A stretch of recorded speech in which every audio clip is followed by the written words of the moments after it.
Hello ಕನ್ನಡಿಗರೇ, ಇವತ್ತು ನಾನು ಶಿವಮೊಗ್ಗದಿಂದ ಭಟ್ಕಳದ ಕಡೆಗೆ ನನ್ನ Suzuki Access 125 matte black bluetooth version 2024 model ತಗೊಂಡು ಹೋಗ್ತಾ ಇದ್ದೇನೆ. ಹೋಗ್ತಾ ವಿಶಾಲ್ ಮಾರ್ಟ್ ಇಂದ ನನಗೆ ಬೇಕಾದ ವಸ್ತುಗಳನ್ನ ಖರೀದಿಸುತ್ತೇನೆ. ಮಳೆ ಬರುತ್ತೆ ಅಂತ ನನ್ನ ಫ್ರೆಂಡ್ಗೆ ರೈನ್ ಕೋಟ್ ತರಲಿಕ್ಕೆ ಹೇಳುತ್ತೇನೆ. ಅವರು 5-10 ನಿಮಿಷದಲ್ಲಿ ಬರುತ್ತೇನೆಂದು ನನಗೆ ಹೇಳುತ್ತಾರೆ. ಬಟ್ ಅವರು ಬರೋಬ್ಬರಿ 1.5 ಗಂಟೆ ಆದ ಮೇಲೆ ಬರ್ತಾರೆ. ರೈನ್ ಕೋಟ್ ತಗೊಂಡು ನಾನು ನನ್ನ ಪಯಣವನ್ನು ಮತ್ತೆ ಕಂಟಿನ್ಯೂ ಮಾಡ್ತೇನೆ. ಲಯನ್ ಸಫಾರಿ ಕಡೆಯಿಂದ ಬೆಟ್ಟ ಹಾಗೂ ಗಿಡಮರಗಳ ಮಧ್ಯೆ ನನ್ನ ಪಯಣವನ್ನು ಕಂಟಿನ್ಯೂ ಮಾಡ್ತೇನೆ. ತದನಂತರ ಅನಂತಪುರ ಬಂದ ಕೂಡಲೇ ನನಗೆ ಜ್ಞಾಪಕ ಬರುತ್ತೆ ನಾನು ನಮಾಜ್ ಮಾಡಲಿಲ್ಲ ಅಂತ.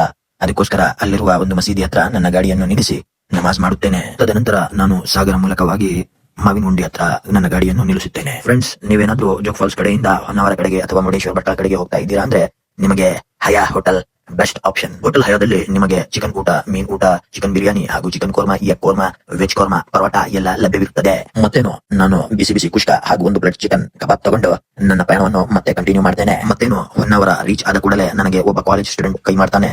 ಅವನಿಗೆ ಲಿಫ್ಟ್ ಕೊಟ್ಟು ಸ್ವಲ್ಪ ಮುಂದೆ ಬಿಟ್ಟು ನಾನು ನನ್ನ ಪಯಣವನ್ನು ಮತ್ತೆ ಕಂಟಿನ್ಯೂ ಮಾಡ್ತೇನೆ. ಹೊನ್ನಾವರದಿಂದ ಮುರುಡೇಶ್ವರದಿಂದ ಎಟ್ ಲಾಸ್ಟ್ ನಾನು ಭಟ್ಕಳಕ್ಕೆ ರೀಚ್ ಆಗ್ತೇನೆ. ಇದೇ ನನ್ನ ಇವತ್ತಿನ ಬ್ಲಾಗ್. ಅಲ್ಲಿ ತನಕ take care of your self. ಮತ್ತೆ ಸಿಗೋಣ ನೆಕ್ಸ್ಟ್ ವಿಡಿಯೋದಲ್ಲಿ. ಬಾಯ್.